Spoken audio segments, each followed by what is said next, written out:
പ്രിയപ്പെട്ടവരെ, ഞാൻ ഇന്ന് സംസാരിക്കുന്നത് കൗസല്യയുടെ കഥ ദശരഥൻ്റെയും. സൂര്യവംശത്തിലെ 38ാമത്തെ രാജാവായ അജൻ, അദ്ദേഹത്തിൻ്റെ ഭാര്യ ഇന്ദുമതി എന്ന് പറയുന്ന രാജ്ഞിയും ശാപം മൂലം ഭൂമിയിൽ പിറന്ന ഒരു അപ്സരസായിരുന്നു.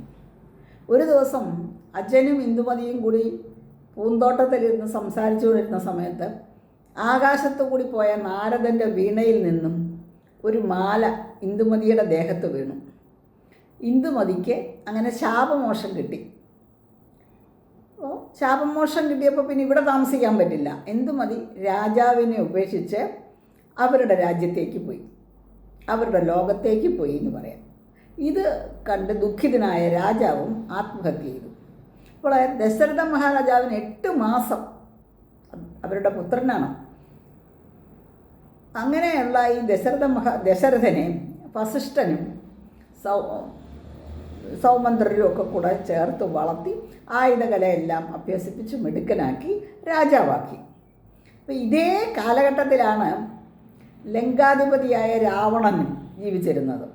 അപ്പോൾ രാവണൻ ശിവഭക്തനായിരുന്നല്ലോ. അദ്ദേഹം കൈലാസത്തിൽ നിന്നും ഇങ്ങോട്ട് തിരിച്ചു പോരുന്ന വഴിക്ക് ബ്രഹ്മാവിനെ കണ്ടിട്ട് തൻ്റെ അന്ത്യം എങ്ങനെ ആയിരിക്കണമെന്ന് ഒന്നറിയാമെന്ന് വിചാരിച്ച് അവിടെ കയറി.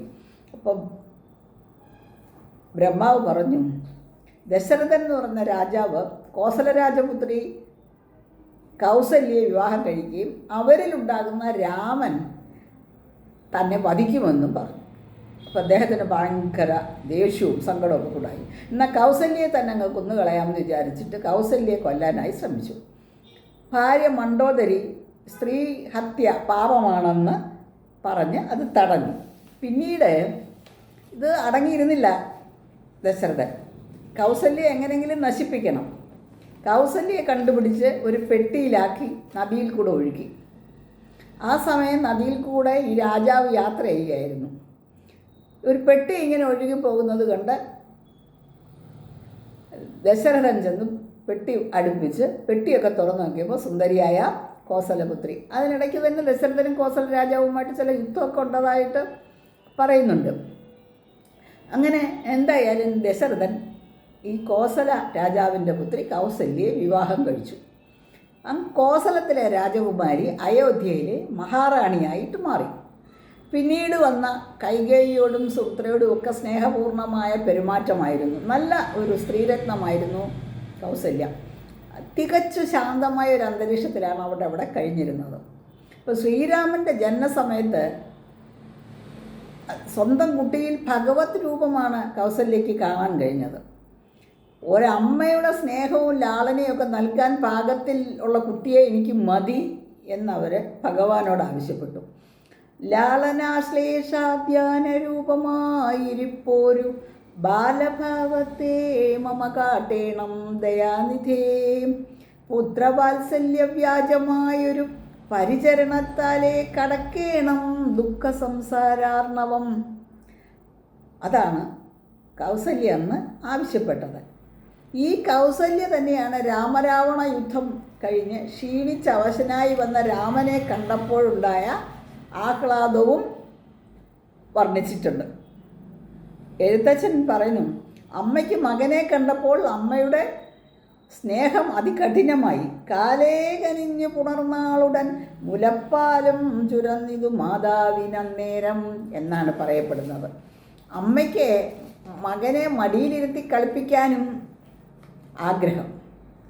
അതേപോലെ തന്നെ ദുഃഖമെല്ലാം മാറി രാമരാവണ യുദ്ധത്തിന് ശേഷം തിരിച്ചു വന്ന വിജയശ്രീലാളിതനായി വന്ന കാലം കഴിഞ്ഞു. അപ്പോഴും ഈ അമ്മയുടെ വികാരം എന്ന് പറയുന്നത് ഒന്ന് തന്നെയാണ് മകനെക്കുറിച്ച്.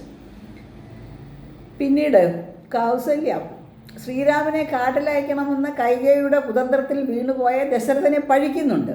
അപ്പോൾ മാത്രമാണ് അവർക്ക് കൊട്ടാരത്തിൽ അനുഭവിക്കേണ്ടി വന്ന പല കാര്യങ്ങളെക്കുറിച്ചും വായനക്കാരായ നമുക്ക് അറിവുണ്ടാകുന്നത്. അവസാനം അവർ പൊട്ടിക്കരയുകയാണ് ചെയ്യുന്നത്. കൊട്ടാരത്തിലെ സകല കാര്യങ്ങളും ഇങ്ങനെ തന്നെയായിരുന്നു, ഇനിയും ഞാൻ കഷ്ടപ്പെടുകയാണോ എന്നൊക്കെയുള്ള ഒരുപാട് ചോദ്യങ്ങൾ അവിടെ ചോദിക്കുന്നുണ്ട്. പൊട്ടിക്കരയുന്ന കൗസല്യയെ സമാധാനിപ്പിച്ചുകൊണ്ട് ശ്രീരാമൻ പറഞ്ഞ എന്താണ്? ഭർതൃപരിപാലനമാണ് ഭാര്യയുടെ ചുമതല. ലക്ഷ്മണൻ്റെ അടുത്ത് ഇവരുടെ ദുഃഖമൊക്കെ ഇവർ പറഞ്ഞപ്പോൾ ലക്ഷ്മണൻ പറഞ്ഞു, സമ്പന്നയായ അമ്മയ്ക്ക് ഒരിക്കലും ഒരു സാമ്പത്തിക ബുദ്ധിമുട്ട് ഉണ്ടാകില്ല എന്നൊക്കെ പറഞ്ഞ് സമാധാനിപ്പിക്കുന്നുണ്ട്. ശ്രീരാമൻ എന്നിട്ട് കാട്ടിലേക്ക് പോയപ്പോൾ അദ്ദേഹത്തെ തിരികെ കൊണ്ടുവരാമെന്നും പറഞ്ഞ് അവിടുന്ന് കുറച്ച് പേര് പോയി. അവർ രാമനില്ലാതെ തിരികെ വരുന്ന സമയത്ത് ഭ്രാന്തമായ ഒരു ആവേശത്തോടു കൂടി ആത്മഹത്യാ ഭീഷണിയൊക്കെ മുഴക്കുന്ന കൗസല്യയാണ് നമുക്ക് കാണാൻ കഴിയുന്നത്. തനിക്കുണ്ടായി വന്ന ശാപം, അതുമൂലം പുത്രദുഃഖം മൂലം മരിക്കണം, ഇതൊക്കെ ദശരഥൻ കൗസല്യയെ ധരിപ്പിച്ചു. കൗസല്യേ എൻ്റെ കാഴ്ച പോയി എന്നൊക്കെ ദശരഥൻ പറയുന്നുണ്ട്. അങ്ങനെ ജീവത്യാഗം ചെയ്യുകയാണ്. ദശരഥൻ ജീവത്യാഗം ചെയ്തപ്പോൾ കൗസല്യയെക്കുറിച്ച് പറയുന്നത് എന്താണെന്നോ അതെങ്ങനെയാണെന്നോ, കോസലേന്ദ്രപുത്രി വാനിൽ നിന്നും പതിച്ച നക്ഷത്രം എന്ന പോലെയാണ് സാ കോസലേന്ദ്ര ദുഹിതാചേഷ്ടമാനാം അതീതലേ എന്നാണ് വാത്മീകി പറഞ്ഞിരിക്കുന്നത്. ഏത് സ്ത്രീയെയും പോലെ കാരണക്കാരായവരെ പഴിച്ച് അപ്പം കൗസല്യയും കരയുകയാണ്. ഇപ്പോൾ തന്നെ ജീവിതാന്ത്യം അണഞ്ഞു കഴിയുന്ന ഞാൻ ഈ ശരീരത്തെ ആലിംഗനം ചെയ്തുകൊണ്ട് ജീവൻ ത്യജിക്കുമെന്നാണ് പറയുന്നത്. കൊട്ടാരത്തിൽ അപ്പോൾ ഭരതൻ വന്നു തിരിച്ച്. അപ്പോൾ ശാപവാക്കുകളൊക്കെ ഭരതനെ പറഞ്ഞു. പക്ഷേ പിന്നീട് ഭരതൻ്റെ ഇംഗിതം എന്താണെന്ന് മനസ്സിലാക്കിയപ്പോൾ ആലിംഗനം ചെയ്യുകയൊക്കെ ചെയ്തു. അത് കഴിഞ്ഞതിന് ശേഷം ഒരു ആത്മീയതയുടെ നിർവൃതിയിലേക്ക് മാത്രം തിരിയുകയാണ് കൗസല്യ. രാമൻ വനവാസം കഴിഞ്ഞ് തിരിച്ചു വന്നിട്ടും കൗസല്യയുടെ ദുഃഖമൊന്നും തീർന്നില്ല. സീതാദേവിയെ രാമൻ ഉപേക്ഷിച്ചു. അപ്പോൾ കൗസല്യയ്ക്ക് ഭയങ്കര വിഷമമായി. അപ്പം സങ്കടം സഹിക്കാൻ വയ്യാതെ പറഞ്ഞു, ഞാൻ എന്ത് ദുഃഖമാണ് ഈ മക്കളെ കൊണ്ട് അനുഭവിക്കുന്നത്, മക്കളില്ലെങ്കിൽ ഇല്ലെന്നേ ഉള്ളൂ എന്ന്. ഏത് സാധാരണ സ്ത്രീയെ പോലെയാണ് നമ്മളവിടെ മനസ്സിലാക്കുന്നത്. കൗസല്യ ഇല്ലെങ്കിൽ രാമനില്ല, സീതയില്ല, രാമായണവുമില്ല. സീതാവിയോഗത്താൽ മനം നൊന്ത കൗസല്യ എല്ലാവരെയും സാക്ഷി നിർത്തി അനന്തതയിലേക്ക് മറയുകയാണ്. നേരത്തെ തന്നെ തൻ്റെ രാമൻ്റെ ജനനസമയത്ത് മഹാവിഷ്ണുവിനെ ഓർമ്മിക്കാൻ ഒരു അവസരം വേണമെന്ന ആവശ്യം അംഗീകരിക്കപ്പെട്ടിരിക്കുന്ന കാര്യമാണ്. അങ്ങനെ വിഷ്ണുരൂപം കാണണമെന്നുള്ള ആഗ്രഹം ഇവിടെ അന്വർത്ഥമാക്കിയിരിക്കുകയാണ്. അങ്ങനെ വാത്മീകിയുടെ രചനയിലൂടെ കൗസല്യ ചരിത്രത്തിൻ്റെ ഒരു ഭാഗമായി മാറുകയും ചെയ്തു. തൽക്കാലം നിർത്തുന്നു. നന്ദി, നമസ്കാരം.